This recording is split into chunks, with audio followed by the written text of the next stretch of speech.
साथियों, कर्मचारियों के लिए आज का वीडियो बहुत ही महत्वपूर्ण बनने वाला है क्योंकि सरकारी कर्मचारियों की सस्ती दरों पर होम लोन की पूरी जानकारी मिलेगी।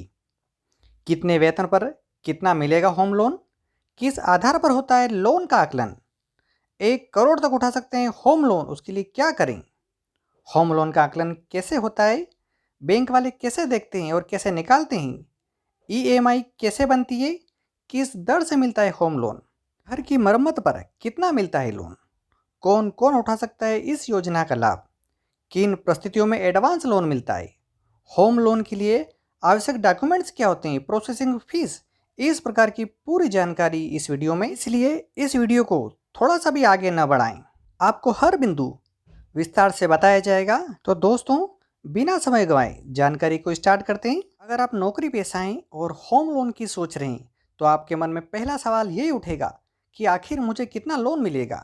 इसके लिए पहले यह जानना होगा कि होम लोन सीटीसी पर नहीं बल्कि नेट मासिक वेतन पर मिलता है। जिस व्यक्ति का वेतन प्रति माह निश्चित है उन्हें होम लोन मिलना आसान है, कारण कि बैंक व्यक्ति के मासिक वेतन को देखते हुए उसके कई गुना हिसाब से लोन देती है। ऐसे में मासिक वेतन पाने वाले कर्मचारियों को होम लोन मिलने में किसी तरह की कोई परेशानी नहीं होती है। किस आधार पर होता है लोन का आकलन? हम सभी को मालूम है कि लोन की राशि इस विषय पर निर्भर करती है कि उसमें लेनदार की उम्र, मासिक आय, पहले से कर्ज, क्रेडिट स्कोर, नौकरी की स्थिति व क्रेडिट का इतिहास होता है। कोई भी बैंक लोन देने से पहले उक्त विषयों की जानकारी लेता है, फिर लोन तय करता है। इसमें प्रमुख है कर्मचारी की मासिक सैलरी। वहीं होम लोन के लिए सीटीसी नहीं बल्कि प्रति माह मिलने वाले नेट वेतन ही प्रमुख मापदंड है। मुख्यतः एक कर्मचारी के वेतन में 6 खर्चे शामिल रहते हैं, जिसमें basic salary, medical allowance, leave travel allowance, house rent allowance, vehicle व अन्य अलाउंस शामिल रहते हैं। ऐसे सैलरी स्लिप में रहता है पूरा ब्यौरा। हर माह सैलरी का स्लिप जो मिलता है, जिसमें किस मद में कितनी राशि मिली है, यह पूरा ब्यौरा रहता है। इन सभी से मिलकर बनता है cost to company CTC. Bank खाते में जो राशि हर एक महीने जमा होती है उसे नेट सैलरी कहते हैं, और नेट सैलरी में पीएफ, टीडीएस व कंपनी के कुछ डिडक्शन करने के बाद जो राशि बचती है वही नेट सैलरी होती है। कर्मचारी के वेतन देखकर बताया जा सकता है कि उस व्यक्ति को कितनी राशि आवास बनाने के लिए मिलेगी। पिछले 3 साल का आईटीआर मांगा जाएगा। उसको देखने के बाद ही बैंक के कर्मचारी लोन देने को तैयार होंगे। ऐसे नेट सैलरी से 60 गुना तक मिल सकता है होम लोन।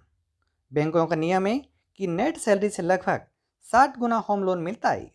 अगर हमारी नेट सैलरी 55,000 है तो बैंक से 33 लाख नेट मिलेंगे। अगर नेट वेतन 35,000 है तो 25.5 लाख तक मिल सकते हैं।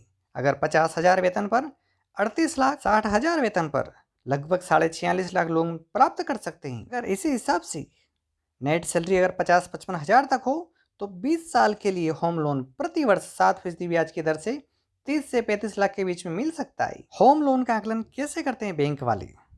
इसके लिए होम लोन लेने वाले की आयु, शैक्षिक पृष्ठभूमि, आय की स्थिरता एवं निरंतरता, परिवार में आश्रितों की संख्या, सह आवेदक की आय, संपत्ति, देयताएं, बचत की आदतें एवं अन्य रहती हैं। अपनी वित्तीय पृष्ठभूमि के आधार पर अपनी सांकेतिक होम लोन योग्यता की गणना करने के लिए लोन योग्यता कैलकुलेटर का उपयोग भी कर सकते हैं। जैसे सरकारी कर्मचारी 1 करोड़ तक का होम लोन का लाभ उठा सकते हैं, किंतु संपत्ति के मूल्य के 80% से अधिक न हो। वास्तविक लोन राशि का निर्धारण व्यक्तियों की आवश्यकता और निम्नलिखित विभिन्न कारकों के आधार पर उनकी कर्ज अदायगी क्षमता का आकलन करने के बाद किया जाता है। हम ईएमआई की बात करते हैं। वह ईएमआई जिसका आप लोन चुकाने के लिए भुगतान करेंगे, वह उस लोन की मात्रा, लागू ब्याज दरों एवं अवधि पर निर्भर करता है जिसके लिए आपने होम लोन लिया है। आपके होम लोन पर सांकेतिक ईएमआई की गणना करने के लिए आप भी ईएमआई कैलकुलेटर का उपयोग कर सकते हैं। एक महत्वपूर्ण बात है, अगर आप 7वें वेतन आयोग की सिफारिशों का लाभ मिल रहा है तो आप सरकार के रियायती दरों पर होम लोन लेने के हकदार होते हैं। सरकार के स्थायी कर्मचारियों को house building advance home loan की स्कीम के तहत इसका लाभ मिलता है। House building advance home loan scheme के तहत 7वें वेतन आयोग की सिफारिशों का लाभ उठाने वाले सरकारी कर्मचारियों को घर बनाने के लिए सरकार की ओर से 7.9% की ब्याज दर पर होम लोन उपलब्ध कराया जाता है। पिछले 1 अक्टूबर 2019 से होम लोन पर सरकार 7.9% की दर से ब्याज ले रही है। इस योजना के तहत घर बनाने के लिए कर्मचारियों को अधिकतम 25 लाख रुपए अथवा 34 महीने के मूल वेतन यानी बेसिक सैलरी के समान रकम मिल सकती है। यदि कोई केंद्रीय कर्मचारी नया घर बनवा रहा है तो उसे सरकार की ओर से अधिकतम 25 लाख रुपए या 34 महीने के मूल वेतन के बराबर रकम बतौर एडवांस दी जाती है। घर की मरम्मत पर कितना मिलता है लोन, आइए इसको भी देख लेते हैं। यदि कोई कर्मचारी घर की मरम्मत, घर का विस्तार या पुनर्निर्माण करवा रहा है तो ऐसे में उसे सरकार की ओर से अधिकतम 10 लाख रुपए तक की सहायता दी जाती है। केंद्रीय कर्मचारियों के लिए बेहद काम की खबर है, क्योंकि वेतन और भत्तों के अलावा सरकार अन्य सुविधाएं भी देती है।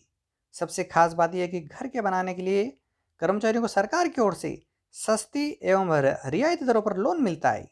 कौन कौन उठा सकता है इस योजना का लाभ? पहला बिंदु देख लेते हैं इसका। सरकार की house building advance home loan scheme का लाभ सभी स्थायी कर्मचारियों को मिलता है। जो कर्मचारी 5 साल से लगातार सेवा में वे इसके पात्र होते हैं।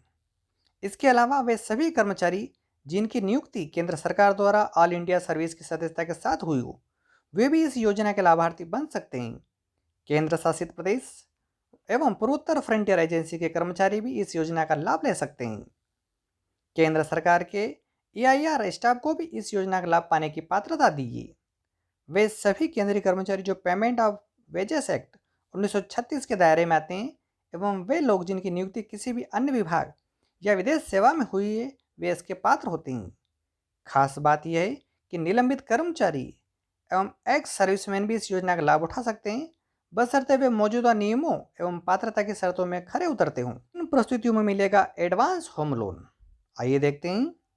नंबर 1, जमीन खरीदने के लिए, अपने ही किसी प्लाट पर नए घर के निर्माण के लिए, किसी सहकारी को कोऑपरेटिव अथवा ग्रुप हाउसिंग सोसाइटी से जमीन खरीदने के लिए, किसी फ्लैट अथवा नए तैयार घर को खरीदने के लिए, housing and urban development corporation limited अथवा प्राइवेट सोर्सेस के लिए कर्ज के पुनर्भुगतान के लिए, शॉप कम रेजिडेंशियल फ्लैट पर आवासीय हिस्से के निर्माण के लिए, सेल्फ फाइनेंसिंग योजना से घर खरीदने के लिए, होम लोन के लिए आवश्यक डॉक्यूमेंट्स चाहो तो आप लिख सकते हैं। पहला, KYC documents, address proof, identity proof, photo चाहिए, फॉर्म 16 या नवीनतम सैलरी स्लिप, पिछले 6 महीनों का बैंक अकाउंट स्टेटमेंट, न्यूनतम 5 साल के बिजनेस के प्रमाण पत्र का डॉक्यूमेंट्स, बिजनेसमैन ऑब्लिक स्वसहायता व्यक्तियों के लिए। अब बात करते हैं processing fees. Home loan processing fees एक ऐसा शुल्क है जिसका भुगतान होम लोन एप्लीकेटेड को लेंडर द्वारा होम लोन एप्लीकेशन स्वीकार किए जाने के बाद करना होता है। उधारदाताओं द्वारा होम लोन के लिए प्रोसेसिंग शुल्क का भुगतान एक ही बार करना होता है। आपको कभी भी प्रोसेसिंग फीस के बिना अपने होम लोन की लागत को कम नहीं करना चाहिए। अगले वीडियो में आपको अलग अलग बैंकों द्वारा होम लोन लेने की क्या रेट रहता है, क्या दर रहता है, उसके बारे में बनाया जाएगा। दोस्तों, वीडियो के इस टॉपिक पर अपने विचार व्यक्त करना ना भूलें। जाते जाते इस वीडियो को लाइक कीजिए और इस चैनल को सब्सक्राइब कीजिए व पास वाली बेल पर प्रेस कीजिए, जिससे जब भी वीडियो अपलोड किया जाएगा सबसे पहले आपको प्राप्त होगा। इस चैनल के अगर अदर वीडियो देखना चाहते हैं तो वो भी आपके सामने चल रहे हैं, उनको देखिए और अधिक से अधिक शेयर कीजिए। Thank you.